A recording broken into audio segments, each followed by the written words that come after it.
Europeans feeling the cold yet? Мерзни, мерзни, волчий хвост. You've probably chopped down every tree in the parks around you to stay warm. Население, как в Средневековье, стало запасаться дровами на зиму.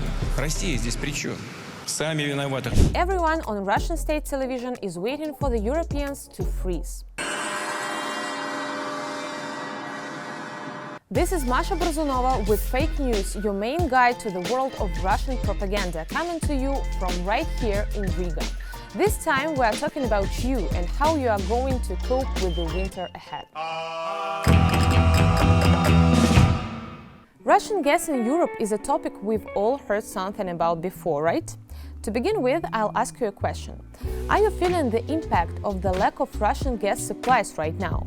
Are you afraid of what your heating bill is going to look like this winter? Let us know in the comments, because we here in Riga, to be quite honest, are kind of dreading what the number on the winter bills is going to be. But the people on Russian TV seem to be even more worried than we are. То есть либо клоун, да? Ну, то есть либо мастер клоуна, либо, а что он хочет, вот как он, вот немцы уже там решили все, там 17 градусов зимой или там 15 у них будет там, мы будем там, чехи вообще говорят, мы сожжем все, лишь бы, так сказать, согреться. Ну, для начала сожжем Украину, а потом все остальное, что останется... И пойдем погреться. Да, пойдем греться. При этом они нас обвиняют, что мы виноваты. Что за мозги? Мы говорим, да вы запустите Северный поток-2, он у вас стоит вообще хоть завтра, откройте кран, он поехал, все. Не-не-не, это нельзя сделать, понимаете? Виноваты русские, мы будем тут все страшно мерзнуть, но кран не откроем. But talk show hosts aren't the only ones making fun of the energy crisis. Vladimir Putin, for example, used the words of a Soviet cartoon to bless Europe with a long winter. И нам останется только одно, как в известной русской сказке, приговаривать «мерзни, мерзни, волчий хвост». Мерзни, мерзни, волчий хвост. But you Europeans probably don't know that you are so freezing that you've already chopped down all the trees in the parks for firewood.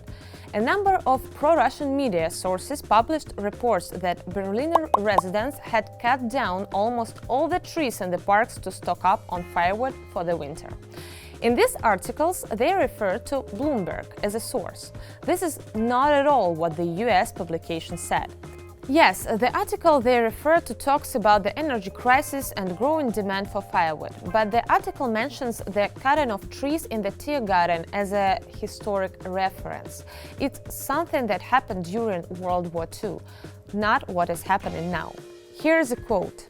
In Berlin, the crisis creates unsettling echoes of the desolation following World War II. With fuel in short supply, residents chopped down nearly all the trees in the central Tiergarten Park for heating. It can obviously be seen in the article that the current situation is clearly not the same, but this does not stop Russian propaganda. Юля, здравствуйте. Здрасте. These are our colleagues from the program Anti-Fake. If you think, nice job they are doing, they're exposing fake news and propaganda too, then I have to disappoint you, my friends. They don't expose fake news, they are basically our evil twin.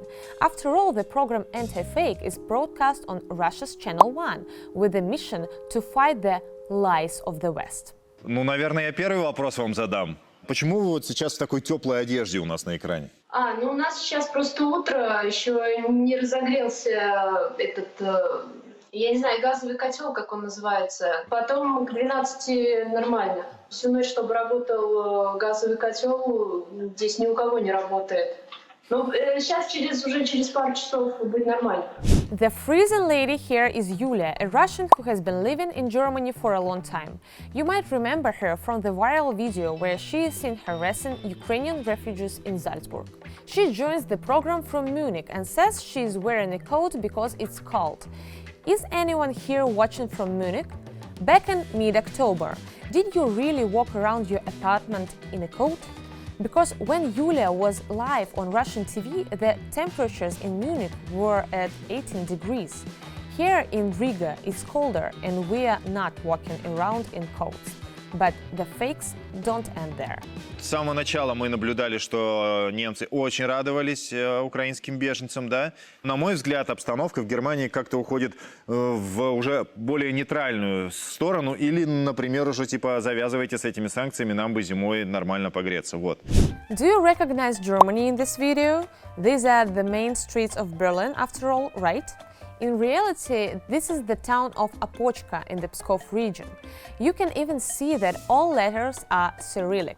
When talking about the deteriorating attitude towards Ukrainian refugees in Germany, Channel 1 shows video footage from a Russian city. A classic technique of state propaganda, as you already know. Все больше людей осознает, кризиса можно было избежать, если бы не антироссийские санкции, и за их последствия должен кто-то отвечать.